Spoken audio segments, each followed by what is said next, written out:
Assalamualaikum dan salam sejahtera. Bertemu kembali kita di dalam Dialog TVS. Ini dia rancangan ataupun platform pentas di mana kita membincangkan isu-isu semasa bersama dengan tetamu khas yang boleh datang daripada penganalisa, pakar dan juga pemain industri. Dan hari ini kita akan membincangkan topik yang sangat penting untuk Sarawak ya, bersama saya Yusof Syukri dan saya Adina Rahman. Ya, seperti yang Yusof cakap tadi, di Dialog TVS ini kita membincangkan berkenaan isu-isu semasa dengan mendalam. Dan hari ini kita akan menyentuh berkenaan industri pelancongan di Sarawak ini. Dan seperti yang kita tahu, industri pelancongan di negeri Sarawak ini amat signifikan dalam menjana ekonomi di Sarawak. Ya, pendapatan Sarawak. Dan bagi mengupas dengan lebih lanjut berkenaan dengan topik kita hari ini, kita akan bersama dengan tetamu undangan iaitu Encik Suria Charles Buas. Beliau merupakan Timbalan Ketua Pegawai Eksekutif Bahagian Pemasaran dan Komunikasi Sarawak Tourism Board. Encik Suria, terima kasih kerana sudi meluangkan sedikit masa bagi mengupaskan perbincangan kita pada hari ini. Soalan pertama bagi membuka perbincangan kita, bagaimanakah prestasi industri pelancongan Sarawak setakat ini? Terima kasih. Salam sejahtera kepada saudara Yusof dan juga saudari Adlina. Salam Sarawakku sayang. Untuk menjawab soalan daripada saudara Yusof tadi, setakat ini kita amat berbangga bahawa Sarawak dalam proses akan mencapai sasaran 3 juta pelancong ataupun pengunjung yang akan datang ke Sarawak pada tahun ini, dan mengikut prestasi pada semasa kita percaya bahawa kemungkinan kita juga selain mencapai sasaran 3 juta itu mungkin akan ianya akan melangkau bilangan 3 juta pengunjung ke Sarawak pada tahun ini. Itu pun dengan bantuan semua pihak lah di dalam industri pelancongan. Pemain-pemain industri amat penting bagi menjayakan sasaran ini. Baik, soalan yang berdasarkan dengan prestasi ini, bagaimanakah kita boleh menjangkaukan ataupun menjangkakan jumlah kedatangan pelancong pada tahun hadapan? Untuk tahun hadapan memang kita belum menyesarkan apa-apa jumlah ataupun angka, tapi namun kita percaya bahawa dengan kerjasama yang padu daripada semua pihak yang berkenaan dan berkaitan, saya rasa bilangan yang disasarkan pada tahun ini mungkin akan untuk tahun depan akan melebihi daripada 3 juta, ataupun kalau bagi saya secara peribadi, kemungkinan kita juga akan mencapai ke 4 juta. Keinginan saya lah. Keinginan saya. Jadi kita berharaplah yang kita akan dapat mencapai bilangan yang lebih besar daripada apa yang kita capai pada tahun ini ataupun pada tahun 2019 sebelum COVID. Sebelum pandemik COVID-19. Pandemik COVID. Jadi Yusof, 3 juta bukan angka yang kecil. Jadi ia tidak mudah untuk dicapai. Namun rasa-rasanya Sarawak boleh mencapai angka itu kerana Sarawak memiliki banyak khazanah yang boleh menjadi menarik tumpuan pelancong luar. Jadi apa pandangan Encik Suria? Ya, saya amat setuju dengan pandangan saudara Yusof dan juga saudari Adlina bahawa Sarawak memang kaya dengan khazanah, terutama sekali khazanah alam sekitar yang kita ada lah. Kita dapat melihat daripada elemen-elemen yang ada di Sarawak ini, iaitu lebih kepada elemen alam semula jadi. Dan di sini saya boleh katakan bahawa 60% daripada kawasan di Sarawak ini diliputi oleh alam semula jadi. Dan juga kita amat bekerjasama dengan dekat dan erat dengan Sarawak Forestry Corporation lah ataupun SFC dalam memasarkan ataupun mempromosikan taman-taman negara yang ada. Jadi kita mempunyai lebih kurang 67 lah kawasan terlindung ataupun TPA di Sarawak ini, iaitu 47 taman negara, 15 reserve alam semula jadi dan 5 pusat perlindungan hidupan liar. Dan semua ini tidaklah dibuka kepada awam, orang ramai ataupun awam. Hanya 47 taman negara yang dibuka, 24 dibuka untuk orang ramai pada saat inilah, ketika ini. Untuk mewartakan kawasan-kawasan TPA ini kan, ia mungkin memakan masa yang sangat lama. Berapa lamakah masa yang telah diambil untuk mewartakan kawasan-kawasan TPA ini? Kita tidak mempunyai maklumat ataupun data untuk itu sebab kerana kuasa itu adalah di bawah Jabatan Hutan ataupun SFC lah. Jadi peranan STB adalah lebih kepada mempromosikan TPA ini. Ya, saya ingin relatekan dengan soalan yang seterusnya bahawa mungkin ramai yang tidak tahu peranan Sarawak Tourism Board ini sebenarnya, ya, kerana kita ada kementerian. Betul. Kita ada Kementerian Pelancongan, Seni Kreatif dan Seni Persembahan, dan di bawah kementerian ini ada STB. Jadi Encik Suria, kepada penonton kita di luar sana, apakah peranan utama STB ini? Selain daripada promosi seperti yang telah dinyatakan tadi. Memanglah peranan utama STB adalah untuk mempromosikan Sarawak sebagai destinasi utama pelancongan di rantau ini.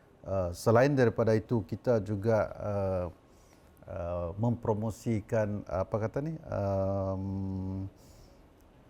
inisiatif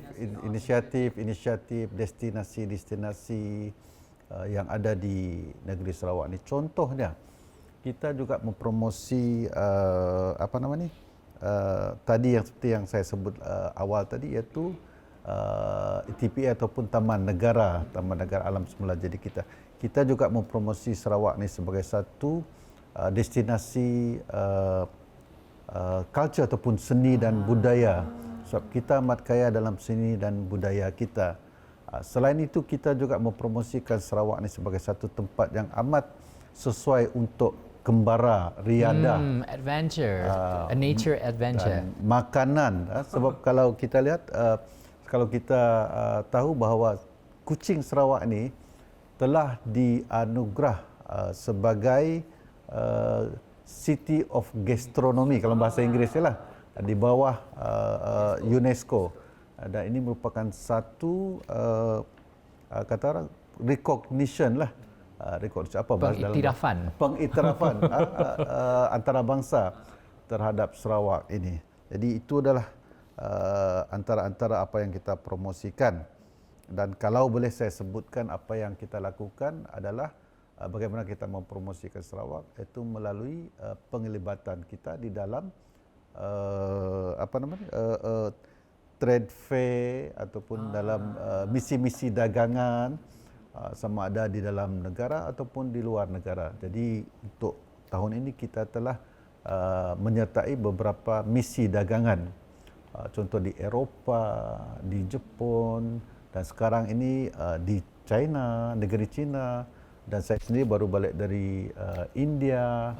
Dan kita akan mengadakan misi menyertai misi dagangan di Singapura dan juga di Indonesia. Selain itu di Brunei juga lah. Adakah engagement ini dialu-alukan oleh pihak-pihak antarabangsa? Memang. Mereka melihat bahawa Sarawak ini mempunyai satu tarikan yang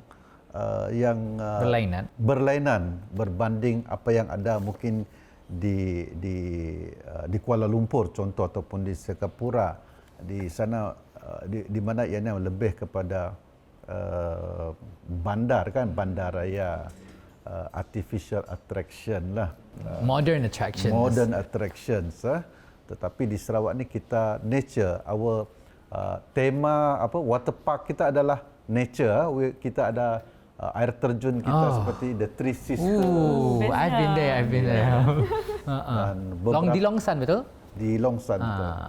Jadi kita ada hot spring di Baklalan, di Long Semado, dan kita juga ada sungai yang besar dan yang cantik lah di sini. Jadi itulah we offer nature. Kita tak offer yang apa tu. Ada juga sebenarnya. Ada. Sebab sekarang ni bandar kita sudah semakin maju dan Sarawak itself sedang melakukan transition into digital economy. Ya, betul. Itu yang kita akan bincang selepas ini. Tapi sebelum tu nak tanya Encik Suria sedikit. Berkenaan dengan kerjasama antara agensi di bawah kementerian untuk menjayakan sesuatu inisiatif ni. Adakah ia sangat penting ataupun adakah berjayanya kerjasama tersebut? Kerjasama tu memang bagi STB kerjasama tu adalah amat penting. Sama ada agensi-agensi pihak-pihak di bawah industri pelancongan ataupun di luar industri pelancongan.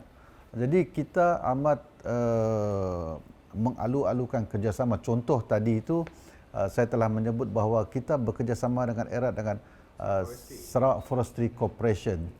Kita juga bekerjasama dengan Kementerian Pengangkutan untuk memastikan bahawa kita mempunyai flight ataupun penerbangan yang mencukupi untuk membawa pengunjung-pengunjung ataupun pelancong datang ke Sarawak ini.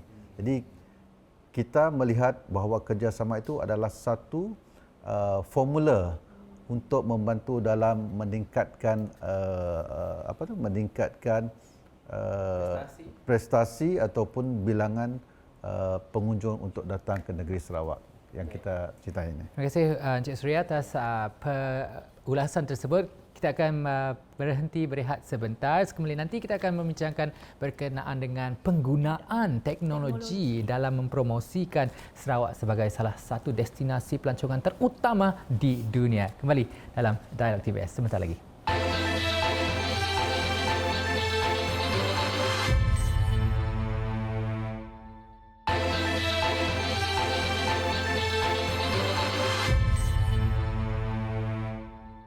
Bertemu kembali dalam Dialog TVS. Baik Yusof, tadi kita telah menyentuh beberapa perkara mengenai prestasi industri pelancongan di Sarawak ini dan juga peranan utama Sarawak Tourism Board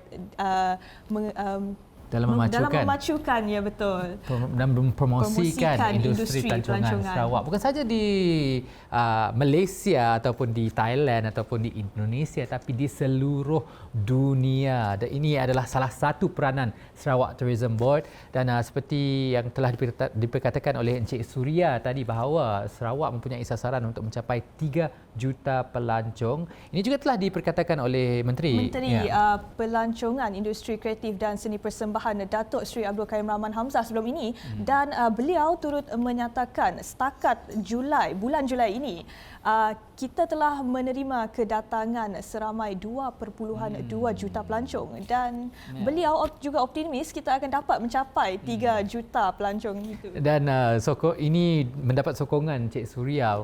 Beliau menyatakan bahawa tadi kita mungkin boleh mencapai lebih daripada 3 juta sasaran pelancong masuk ke Sarawak. Baik, Encik Suria, kita tadi sudah membincangkan prestasi dan sebagainya, promosi, dan sekarang saya ingin bertanya berkenaan dengan cara promosi itu sendiri. Adakah STB menggunakan teknologi selain daripada cara-cara tradisional yang telah digunakan selama ini? Ya, memang sememangnya kita juga berkembang sealiran dengan perkembangan semasa dan kita percaya bahawa penggunaan teknologi ini boleh membawa kita merentasi borders sempadan ini. Dan kita optimize segala teknologi yang ada lah yang sesuai bagi memastikan bahawa atau visibility Sarawak ini ada di mana-mana di seluruh dunia ini. Contohnya kita menggunakan social media. Kita menggunakan social media di mana kita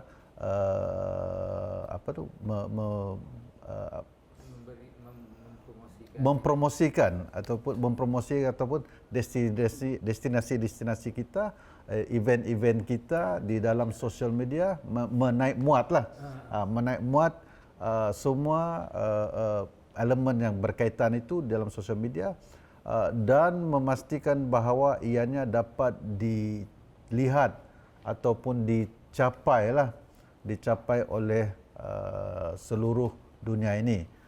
Di antaranya juga kita menggunakan teknologi komputer ini ya.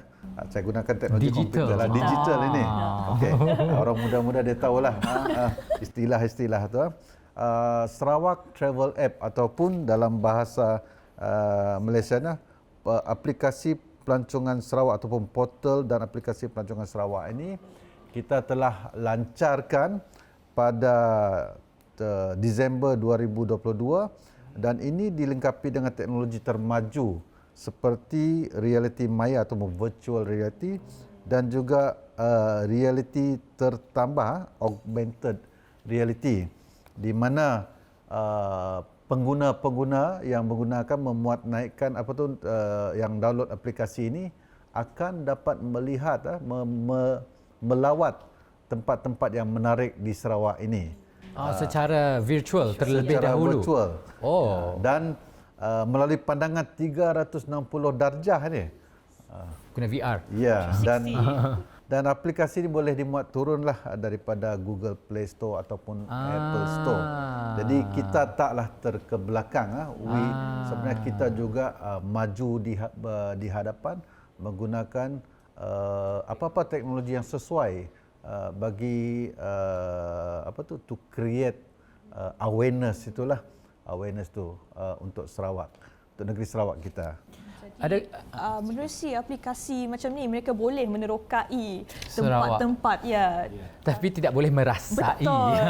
Jadi curiosity tu build di situ. Jadi mereka teringin akan adakah ia mengambil masa yang lama untuk membangunkan teknologi ini? Kerana kita tahu kos teknologi sangat mahal apabila kita mahu membawakan ataupun mengaplikasikan kepada sistem yang sudah lama digunakan.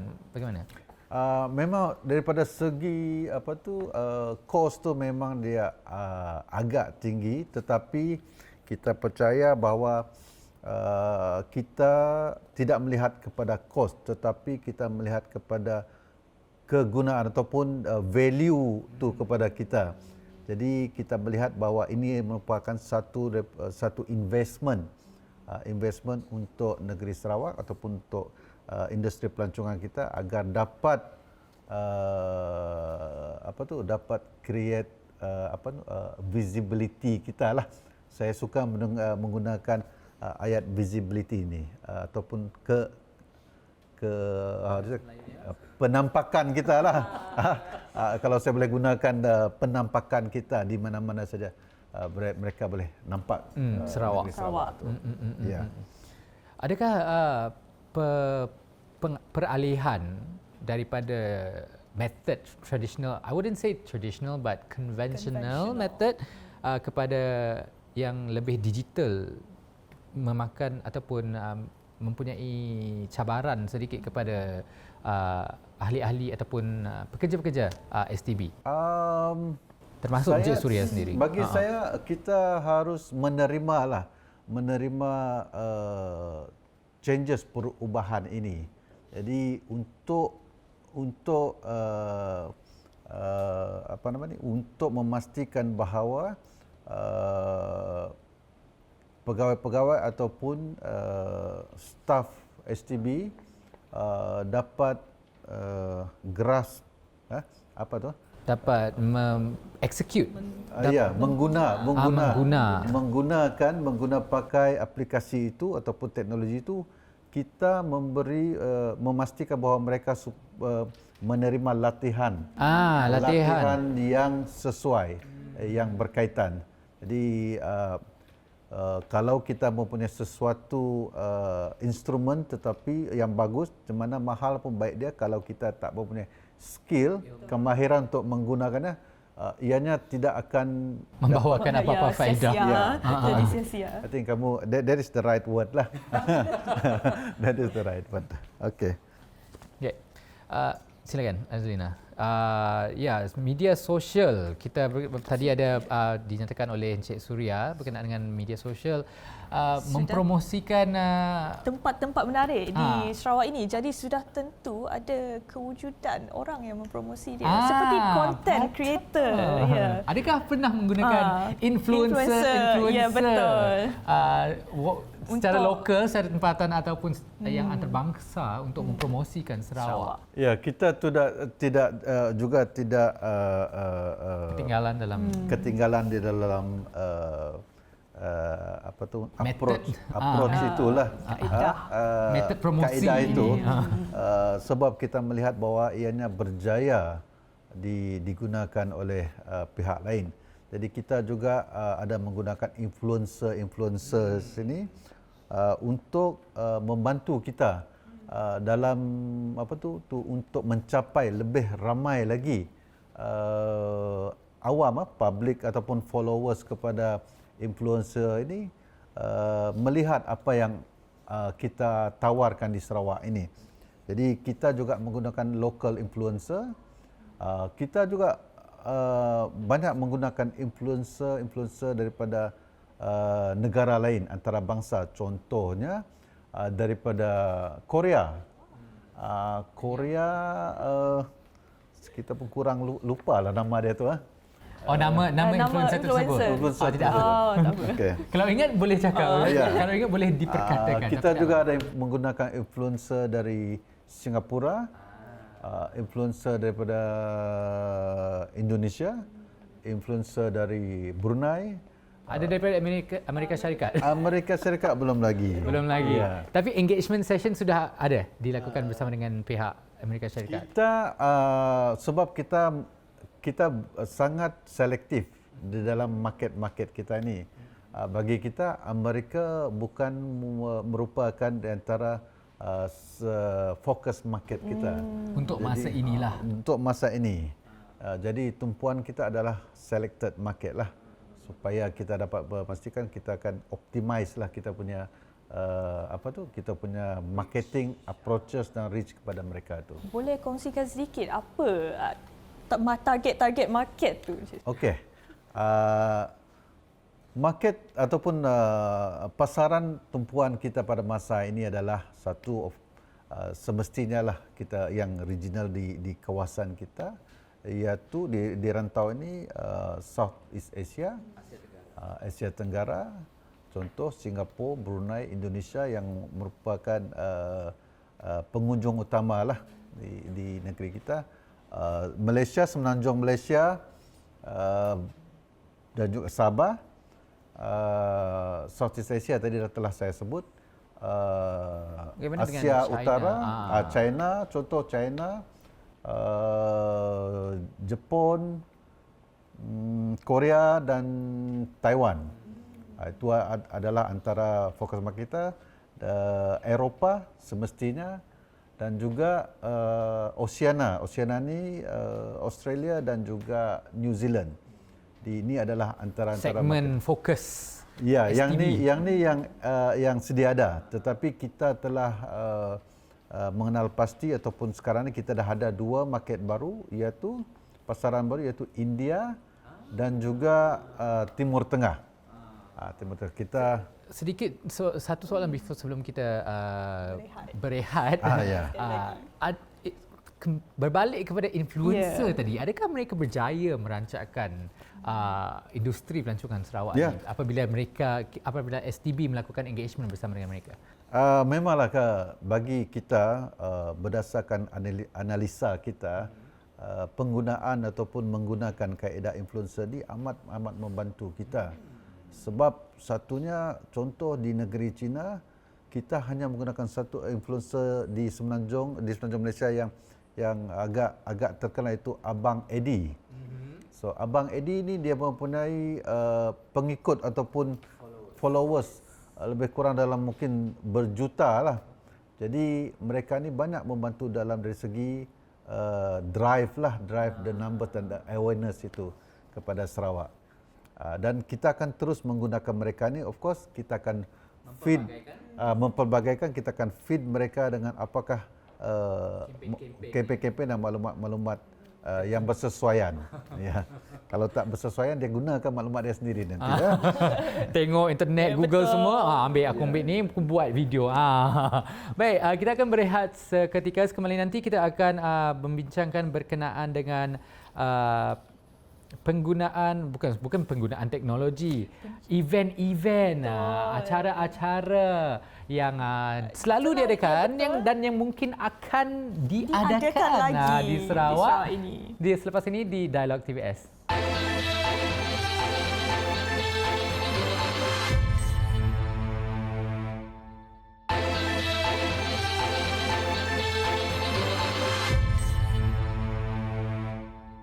Baik, ini dia Dialog TVS, sesi diskusi industri pelancongan.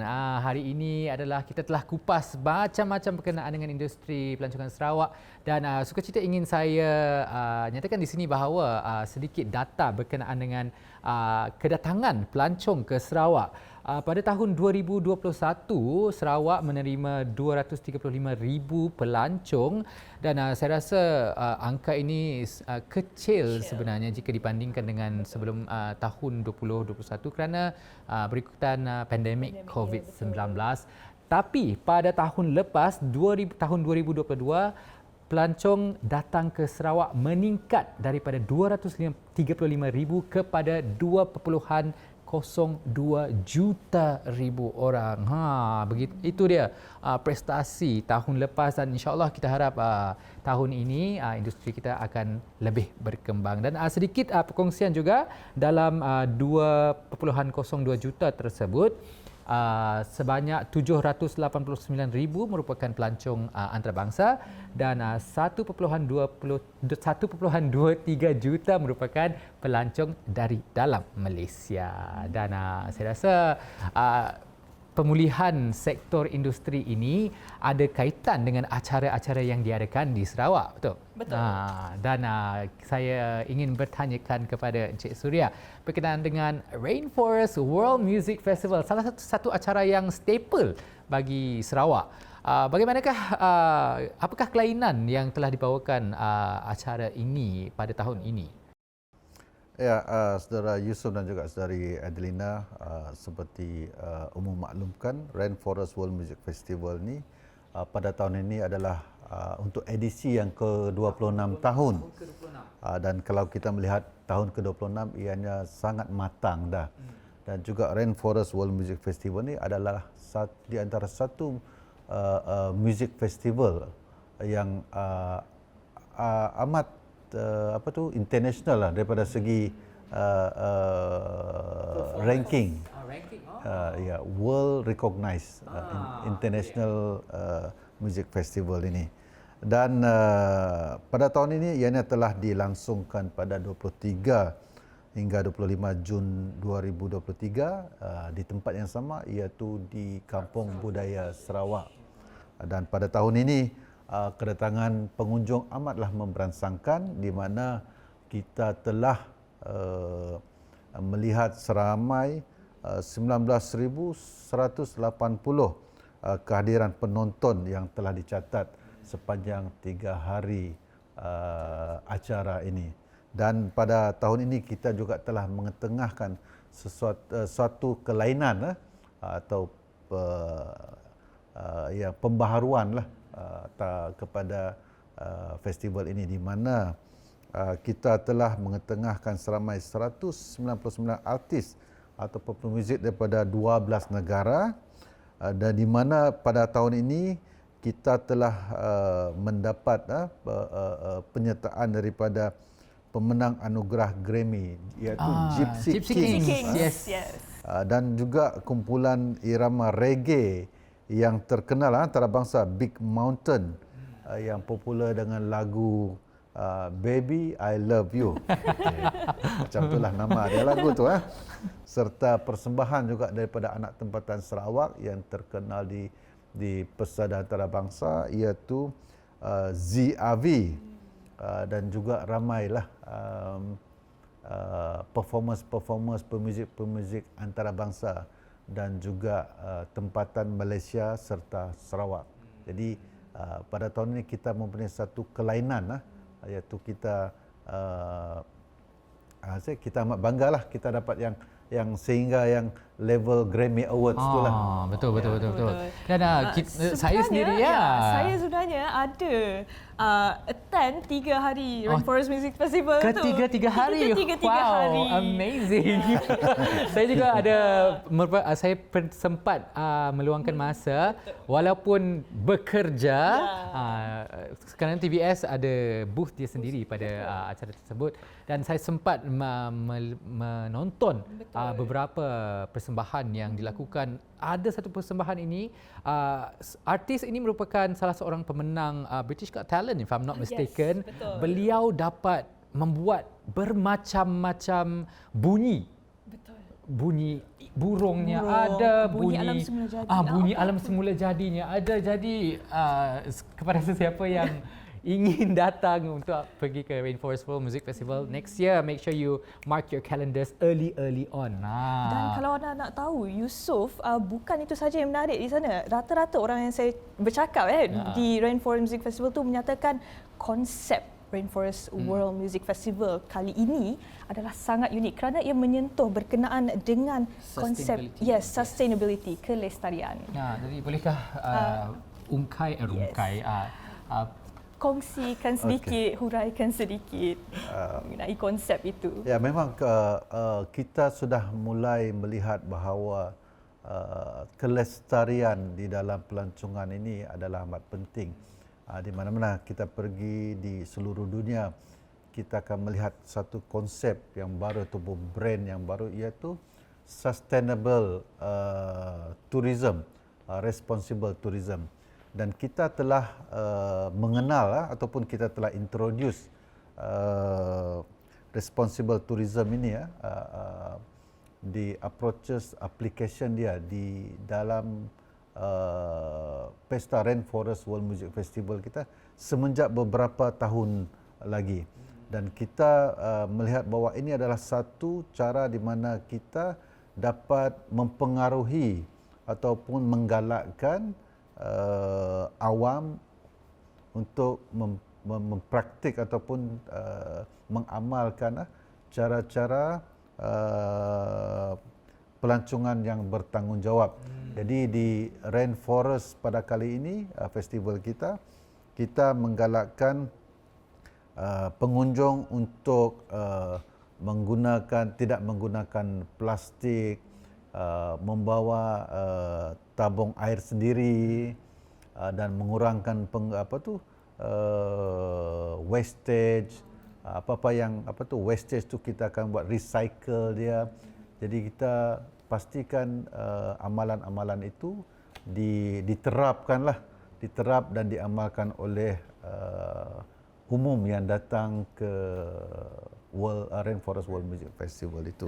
Betul, dan pada Rainforest tahun ini saya berkesempatan untuk melihat selepas sahaja persembahan habis pada malam pertama ataupun kedua, tempat pentas kawasan tersebut tidak kotor seperti mana sebelum ini ya.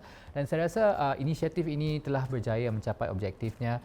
Terutama sekali saya perasan bahawa rokok sangat kurang sekali, ianya dirampas di pintu hadapan. Jadi ini adalah salah satu inisiatif yang sangat baik untuk Sarawak memangkinkan lagi sustainable tourism di seluruh negeri. Adakah inisiatif ini akan dipanjangkan kepada acara-acara lain yang akan diadakan di Sarawak? Memang niat kita ataupun aspirasi kita inginlah supaya semua acara-acara atau majlis-majlis itu pakai kaedah ini, iaitu sustainable ataupun responsible tourism itu. Jadi kita haraplah mereka akan melihat ini sebagai satu cara baru dan juga cara bertanggungjawab terhadap alam sekitar kita lah. Jadi kita ingin memulakannya mulai daripada orang-orang muda, belia-belia lah sebagai volunteers. Jadi pada masa kita melihat selain daripada Rainforest World Music Festival, kita telah melihat bahawa amalan ini telah dibuat di waterfront semasa program yang beberapa bulan yang lepas tu. Program konsert rakyat. Konsert rakyat dan perarakan. Perarakan tu. Dan kita lihat bahawa tempat tu dibersihkan oleh sukarelawan. Bukan pihak council, bukan pihak majlis pembandaran. I see. Okay. So how is the volunteerism program going? Is it getting a lot of response? Memang kita response? mendapat respon yang baik daripada volunteers lah. Jadi volunteers ini terdiri daripada belia-belia, mereka yang bekerja dan juga mereka yang masih menuntut. Dan kita melihat bahawa mereka inilah yang akan menyampaikan sikap ini, messages itulah kepada orang-orang yang lain tu. Dan selain itu ingin juga saya menyentuhkan bahawa di antara elemen yang kita terapkan di dalam responsible tourism itu iaitu penggunaan seed paper. Seed paper ni adalah dia menggunakan organik di mana ada bijiran biji itu kan. Di dalam name tag tu kalau lepas guna, kalau kita tanam dia akan hidup. Oh, you mean for the lanyard? Yang apa tu, yang tag tu. Jadi kalau tercicir pun dia tak akan Dia tak akan merosakkan, environment. dia tak akan merosakkan alam sekitar. Jadi kita. biji-bijian itu jika dia terhurai di tanah, adakah ia akan Ya. Adakah ia akan tumbuh hidup. jadi tumbuhan? Ya, sebab dia daripada daripada Biji benih yang betul lah. biji benih lah. Interesting. Dan kita bercakap mengenai rainforest dan saya percaya bahawa Borneo Jazz juga merupakan salah satu event staple yang diadakan di Sarawak. Adakah festival ini akan mempunyai kelainan pada tahun hadapan? Boleh ceritakan sedikit kepada penonton kita? Untuk Borneo Jazz, sebelum ini memanglah kita yang Sarawak Tourism Board yang organize. Tapi untuk tahun ini kita telah memberi peluang kepada Miri City Council sebagai organizer lah. Jadi kita berharap mereka juga akan melaksanakan ataupun menggunakan kaedah-kaedah yang sama lah untuk melaksanakan event Borneo Jazz Festival ini. Rainforest, apa yang boleh kita jangkakan pengunjung jangkakan untuk tahun depan? Tahun depan memang saya menjangkakan ada sesuatu yang baru yang tidak saya boleh ceritakan di sini lah.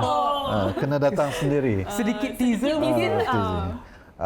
It will be something ataupun ianya akan lebih menarik daripada apa yang telah kita alami pada tahun ini. Yeah. I'll take that.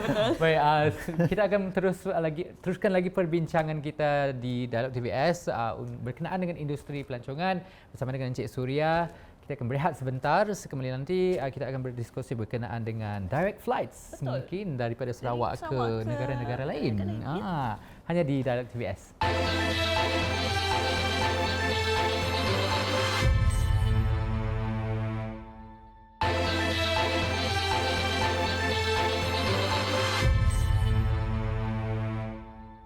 Baik, kembali bersama kami di dalam Dialog TVS. Jadi Yusof, pelbagai topik yang telah kita sentuh dari tadi. Kita telah membincangkan berkenaan dengan Rainforest World Music Festival, prestasi industri pelancongan Sarawak dan juga kedatangan pelancong antarabangsa dan tempatan ke Sarawak itself. Jadi kita nak tanya lagi, kita nak kupas lagi bersama dengan tetamu khas kita iaitu Encik Suria. Beliau merupakan Timbalan Ketua Pegawai Eksekutif untuk bahagian pemasaran dan promosi di STB. Jadi direct flight.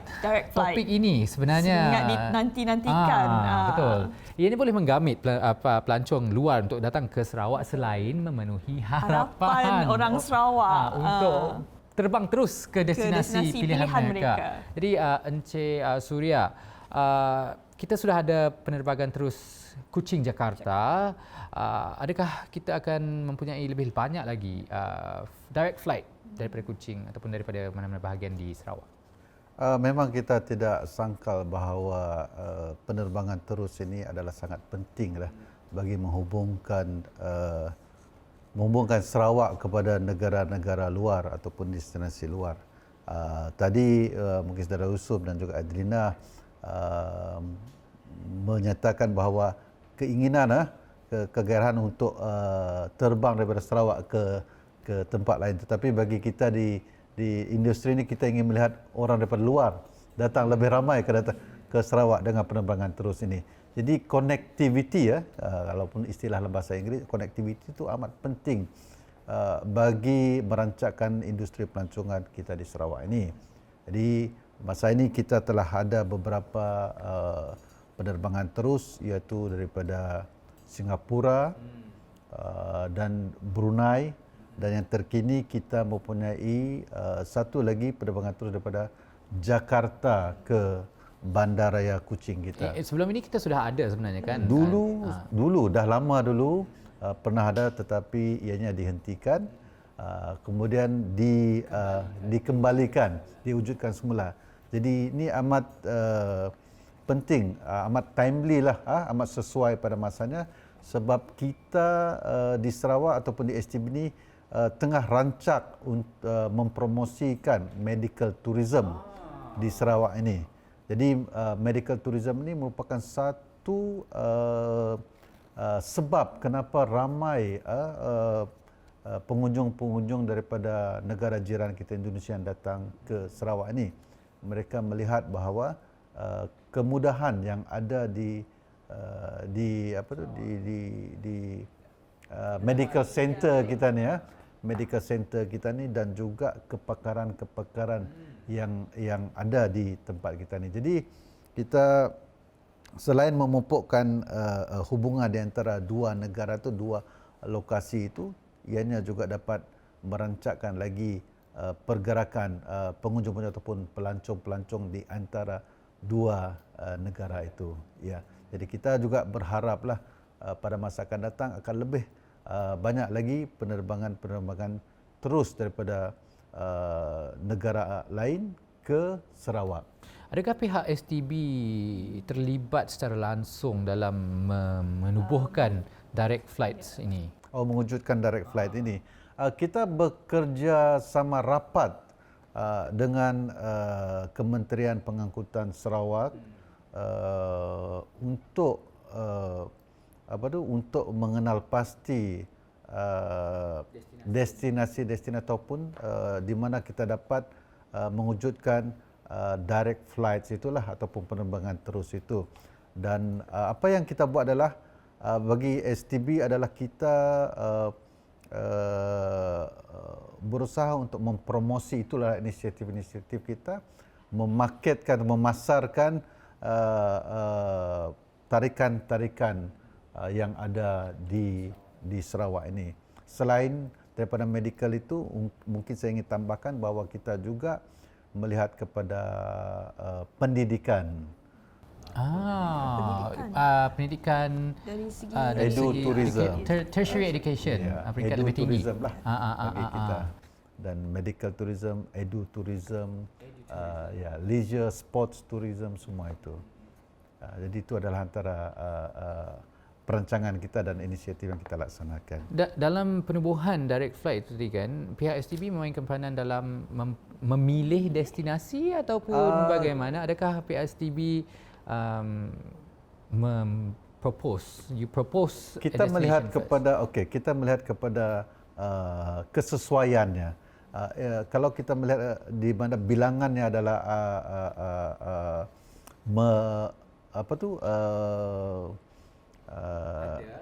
ada dan bilangan itu adalah sesuai, dan kita akan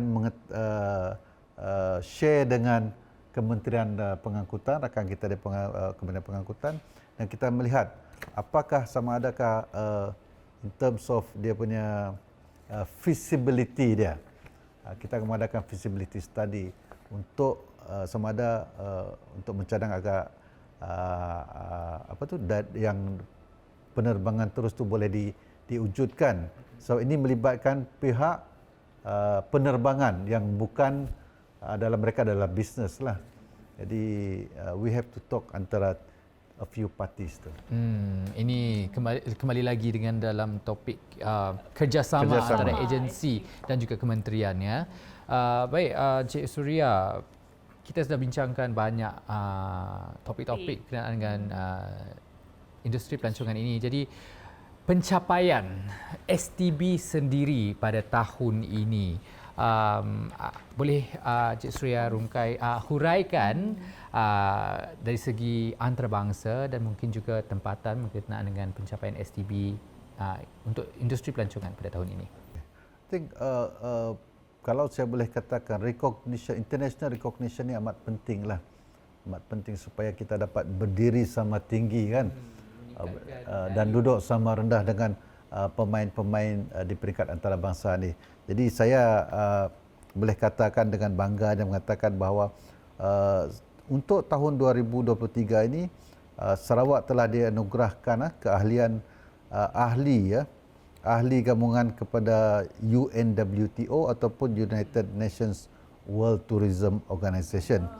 Jadi ini sebenarnya apa yang kita dapat daripada sini adalah ianya membolehkan STB menyertai usaha berterusan UNWTO untuk menghimpunkan pelakon ataupun actors of ecosystem lah pelancongan ini. Pemain industri lah.